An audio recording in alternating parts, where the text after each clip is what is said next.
Assalamualaikum warahmatullahi wabarakatuh. Hello everyone. Here I will explain about chapter 5, nonverbal communication. Communication is the transfer of information from one person to another. In other words, we can say communication as the exchange of idea, information, and etc. between two or more people.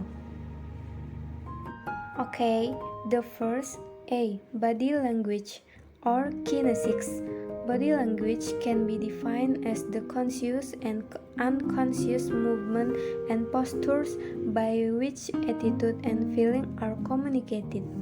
Body language, and more technically the study of body language, is also known as kinesics, which is derived from the Greek word kinesics, meaning motion.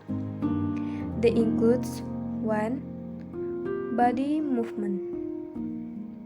Body movement or gesture allow individuals to communicate a variety of feelings and truth, from contempt and hostility to approval and affection, often together with body language in addition to spoken words.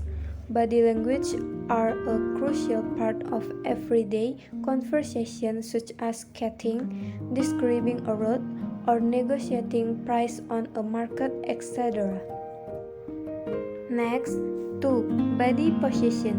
In some cultures, travelers should be careful to avoid exposing certain parts of their body. In Arab cultures, for example, the sole of the foot is considered dirty and should never be shown, so anyone can adopt the local custom of sitting on the floor, for instance, has to take care to avoid doing this. Next, 3. Facial expression. Facial expression usually communicate emotions.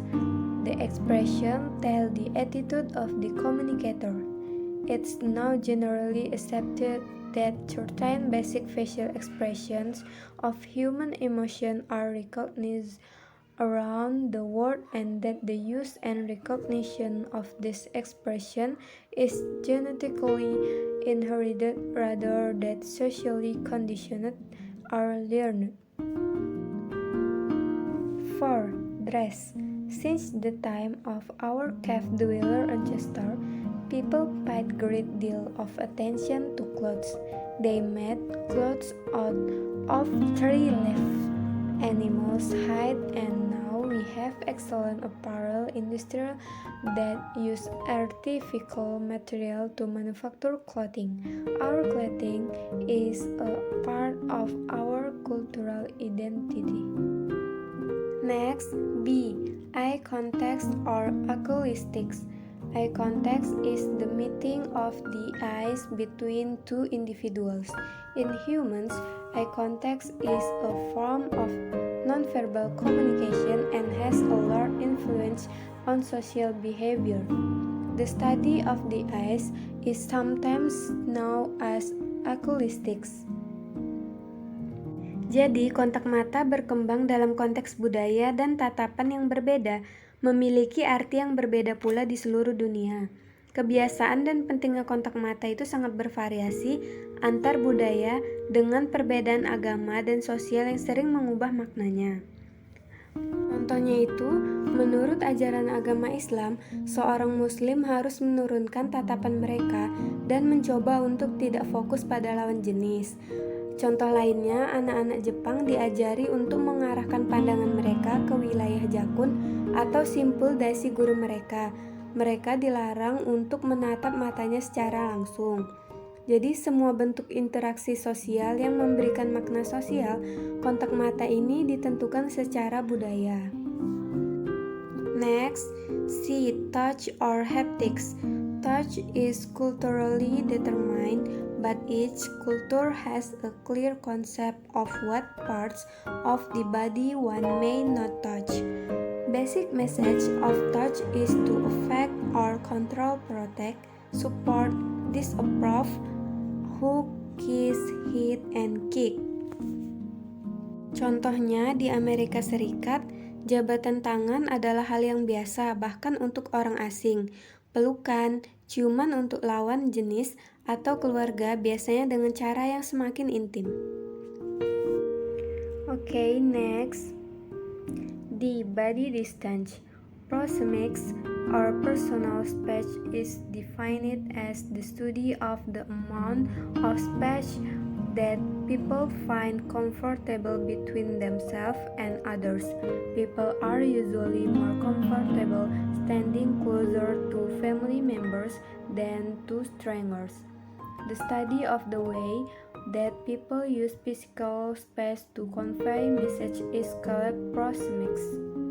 Okay, look figure 5-1 space pattern. So, personality also determines the size of this space. For American, distance in social conversation is about an arm's length to 4 feet. Less space in American culture may be associated with greater intimacy or aggressive behavior. Next, A. Paralanguage. Intonation patterns and tone voice vary widely in different cultures. What in one culture sounds like a historical argument, in another culture would be considered to be the norm for a reasonable argument. Jadi, tidak hanya kata-kata yang dapat menyampaikan pesan, tetapi juga berbagai faktor lain seperti ciri vokal tertawa, menangis, berteriak, merengek, bersendawa, menguap, dan lain sebagainya. Contohnya saja di Jepang, cekikikan itu menandakan rasa malu, dan di India bersendawa itu menandakan kepuasan. Jadi, kualifikasi vokal seperti volume, nada, ritme, dan tempo itu memiliki arti yang berbeda. Next, F. Turn taking. In normal, civilized Western type of conversation, speakers do not speak all the time. They wait for their turn. But how do people go about allocating turns to each other or themselves? The way that turn-taking works in a conversation and the role of silence differ between culture. In some it is acceptable and even desirable to interrupt, whereas in some others it is normal to wait for your partner to finish speaking before making your point. Okay, this is all I can explain. That's all and thank you for your attention. Wassalamualaikum warahmatullahi wabarakatuh.